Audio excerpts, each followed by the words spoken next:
সভ্যতার আদি থেকেই আত্মা কিংবা অতিপ্রাকৃত জাদুবিদ্যার চর্চা দিয়ে এসেছে। এ ধরনের জাদুবিদ্যা মূলত অতীন্দ্রিয় আর প্রাকৃতিক শক্তিকে বশ করার বিদ্যা। ইংরেজি ম্যাজিক শব্দের উদ্বুদ্ধ ফার্সি শব্দ মাজি থেকে। মাজিরা যেসব ক্রিয়াকর্ম পালন করতেন, গ্রিকরা সেসব ম্যাজিক বলে অভিহিত করতেন।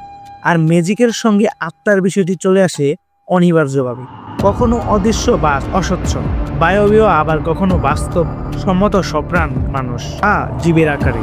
আর এসব ভূত বা প্রেতান্তর সঙ্গে যোগাযোগ স্থাপন করেন ভবিষ্যৎবাণী বা কোনো কাজ করার বিদ্যাকে ব্ল্যাক ম্যাজিক, নেক্রোম্যান্সি বা কালো জাদু বলে।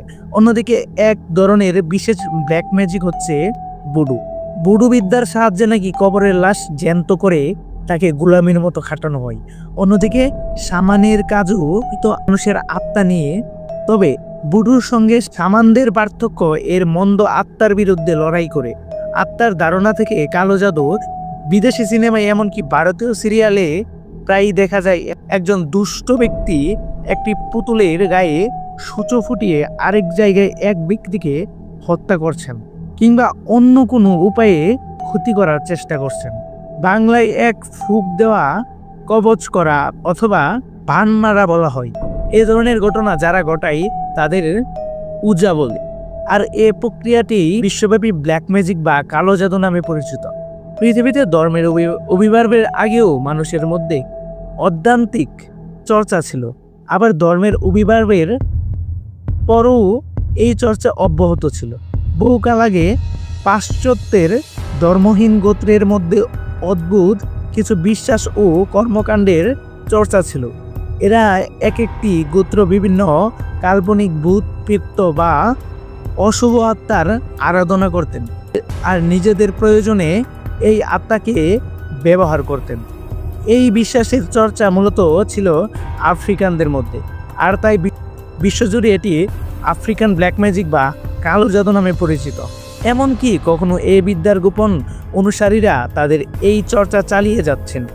মূলত প্রাক শিক্ষিত সাংস্কৃতিক সর্বপ্রাণবাদ বা পূর্বপুরুষ পূজার মধ্যে ভূত বা আত্মা সংক্রান্ত ধ্যান ধারণার প্রথম বিবরণ পাওয়া যায়। সে যুগে কিছু নির্দিষ্ট ধর্মীয় পন্থা, অন্ত্যেষ্টি সংস্কার, ভূত তাড়ানো অনুষ্ঠান ও জাদু অনুষ্ঠান আয়োজিত হতো। আর এসব আয়োজনের কেন্দ্রবিন্দুতে ছিল মৃত আত্মার সন্তুষ্টি আনয়ন। মূলত আত্মা সংক্রান্ত সেই ধ্যান ধারণা নিজেই ব্ল্যাক ম্যাজিক বা কালো জাদুর বিবরণ। এই ব্ল্যাক ম্যাজিকের আরও একটি ধাপ হচ্ছে সামনের ইতিবৃত্ত। সামনের হতে আমাদের চারপাশে যত উপাদান রয়েছে সবকিছুর মধ্যে আছে আত্মা অস্কৃত। বুডু কথার অর্থ আত্মা। শব্দটি উৎপত্তি ফন জাতির কাছ থেকে। এরা ইউই সম্প্রদায়ভুক্ত বুডু চর্চার উৎপত্তি হইতেছে। তবে আফ্রিকায় এর চর্চা ব্যাপক। ব্রাজিল, জ্যামাইকাও ও কিন্তু কম বুডু চর্চা হয় না। তবে বিভিন্ন দেশে বিভিন্ন নাম, যেমন হাইতিতে বলা হয় বুডু, ব্রাজিলে ক্যান্ডোম্বল, জ্যামাইকায় উবিয়াহ ইত্যাদি। পশ্চিম আফ্রিকার মানুষ সবচেয়ে বেশি বিশ্বাস করে বুডুতে। সেখানকার কমপক্ষে 25 লাখ মানুষ এই বিদ্যার অনুরাগী।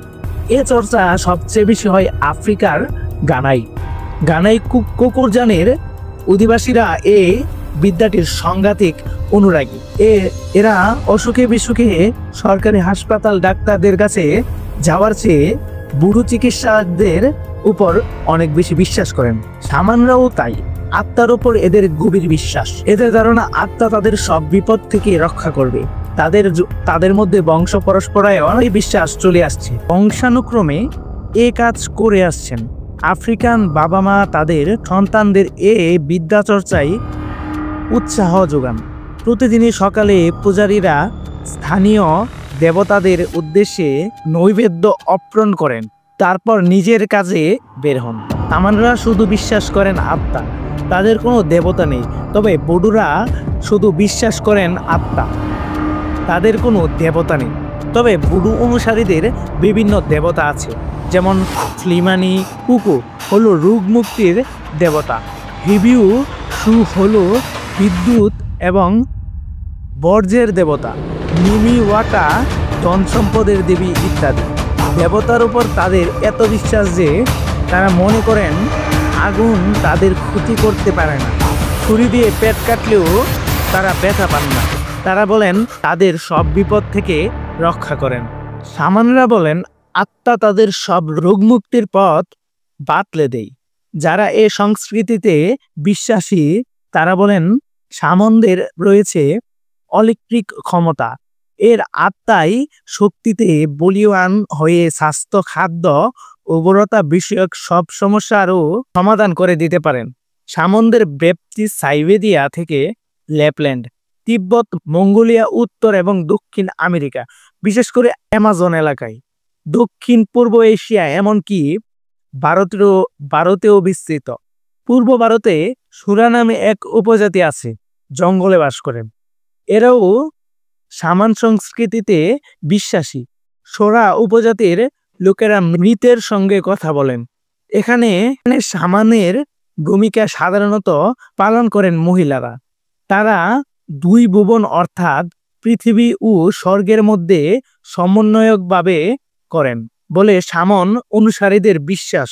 মহিলা শামনকে কবর দেওয়া হয়, এরপর তার আত্মা চলে যায় অন্য ভুবনে, সেখানে মৃত ব্যক্তির সঙ্গে কথা বলেন তিনি। লোকে মহিলাকে কথা বলতে দেখে। তাদের মতে মৃত্যু মানে কারো অস্তিত্বের ধ্বংস নয়, মৃত্যু তাদের কাছে নতুন আরেক জীবন মাত্র। মৃত্যুর পরও আত্মা যথেষ্ট শক্তিশালী থাকে, তাদের আত্মীয় স্বজনের সঙ্গে যোগাযোগ রক্ষা করে চলে, এমনটি বিশ্বাস সুরা উপজাতির। আদিম সমাজে ওইভাবে ধর্মের চর্চা না থাকলেও সেসব লোক অদ্যন্তিক চর্চা করতেন। তাদের আলাদা দাপট ছিল। সাধারণত মানুষ এদের টর্চ বইয়ের চোখে দেখতেন। আদিম সমাজে এমন এক ধরনের মানুষ ছিল যাদের ডক্টর বা রোজা নামে ডাকা হতো। এরা এমন ব্যক্তি ছিলেন, তারা ব্ল্যাক ম্যাজিক জানতেন, অতীন্দ্রিয়